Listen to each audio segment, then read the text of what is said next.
एक छोटे से गांव में राधा माँ नाम की एक बूढ़ी औरत रहती थी। उसका इकलौता बेटा काम के लिए शहर चला गया था। राधा माँ रोज सुबह गांव के चौराहे पर बैठ जाती और डाकिये का इंतजार करती। उसकी आंखों में बस एक ही उम्मीद होती कि आज उसके बेटे का खत या मनी ऑर्डर जरूर आएगा। गांव का हर कोई राधा माँ को जानता था और उसकी उम्मीद को भी। एक दिन गांव का डाकिया अर्जुन अपने एक दोस्त रोहन के साथ आया। अर्जुन के हाथ में एक मनी ऑर्डर था। राधा माँ ने उसे देखते ही कहा, आज मेरी बेटी की कोई खबर आई है क्या बेटा? अर्जुन ने मुस्कुराते हुए कहा, हाँ हाँ माँ, तुम्हारा बेटा तुम्हें बहुत याद कर रहा है। उसने तुम्हारे लिए पैसे भेजे हैं। राधा माँ की आंखों में खुशी से चमक आ गई। तभी अर्जुन ने अपने जेब से एक फ़ोन निकाला और अपने एक और दोस्त विकास को फ़ोन किया, जो शहर में ही रहता था। अर्जुन ने राधा माँ से कहा, माँ रुको, तुम्हारा बेटा फ़ोन पर है, तुमसे बात करना चाहता है। राधा माँ का दिल धक धक करने लगा। उसने कांपते हाथों से फ़ोन पकड़ा और कहा, हेलो बेटा, कैसे हो? फ़ोन की दूसरी तरफ अर्जुन के दोस्त विकास की आवाज़ आई, माँ मैं ठीक हूँ, तुम कैसी हो? तुम्हें पैसे मिल गए ना? राधा माँ की आंखों में आंसू आ गए। वह बोली, हाँ बेटा, मिल गए। तुम्हें इतनी मुश्किल क्यों होती है खत लिखने में? इतनी देर बाद याद आती है अपनी माँ की? विकास बेटे की आवाज़ में बोला, माफ़ करना माँ, यहाँ काम बहुत है, मुझे बिल्कुल फुर्सत नहीं मिलती। राधा माँ ने भावुक होकर कहा, चलो कोई बात नहीं, अपना ध्यान रखना और हाँ बेटा, जल्दी मुझसे मिलने आना। विकास ने कहा, ठीक है माँ, मैं जल्दी ही तुमसे मिलने आऊँगा। ये कहकर उसने फ़ोन काट दिया और राधा माँ ने उसे प्यार से चूम लिया।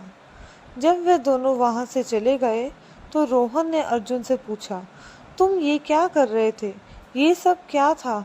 तुम उस माँ से इतना झूठ क्यों बोल रहे हो? रोहन ने हैरान होकर पूछा, और वह फ़ोन तुमने कहाँ से बात की? अर्जुन ने लंबी सांस ली और रोहन से कहा, दरअसल राधा माँ का बेटा अब इस दुनिया में नहीं है। रोहन ये सुनकर चौंक गया। क्या? फिर ये सब क्या था?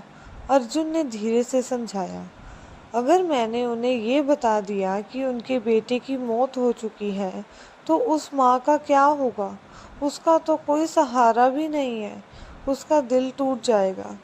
अर्जुन ने आगे कहा, मैं हर महीने उसके बेटे के नाम से मनी ऑर्डर भेजता हूँ और अपने दोस्त विकास से फ़ोन करवाता हूँ। वह हर दिन बस इसी उम्मीद में जीती है कि उसका बेटा एक दिन वापस आएगा। अगर मैं उसे ये उम्मीद भी छीन लूँगा तो उसका क्या होगा? अर्जुन ने रोहन को समझाया, कभी कभी अगर झूठ बोलकर किसी का भला हो, अगर किसी को जीने की वजह मिले, तो वह झूठ भी सच्चा होता है। मैं हर महीने उसके लिए पैसे भेजता हूँ ताकि किसी से कुछ मांगना न पड़े। मैं ये सब इसलिए करता हूँ ताकि उस माँ की आंखों में उम्मीद की रोशनी हमेशा जलती रहे। ये सुनकर रोहन की आंखों में आंसू आ गए। उसे एहसास हुआ कि दुनिया में कुछ लोग ऐसे भी होते हैं जो बिना किसी स्वार्थ के दूसरों के लिए सब कुछ करते हैं। सच्ची इंसानियत यही है कि हम दूसरों के दुख को समझें और उनकी मदद करें, भले ही हमें कोई जानता ना हो।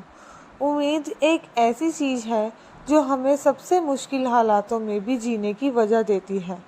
दुनिया में असली रिश्ते वही हैं जो दिल से निभाए जाते हैं, भले ही वह खून के ना हों। दोस्तों, ये कहानी आपको कैसी लगी? क्या आप भी मानते हैं कि कुछ झूठ सच से ज़्यादा अच्छे होते हैं? अपनी राय हमें कमेंट सेक्शन में ज़रूर बताएं। अगर आपको ये कहानी पसंद आई हो तो इसे लाइक करें, अपने दोस्तों और परिवार के साथ शेयर करें और हमारे चैनल को सब्सक्राइब करना बिल्कुल ना भूलें।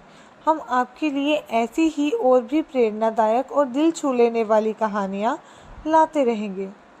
आपके प्यार और समर्थन के लिए धन्यवाद।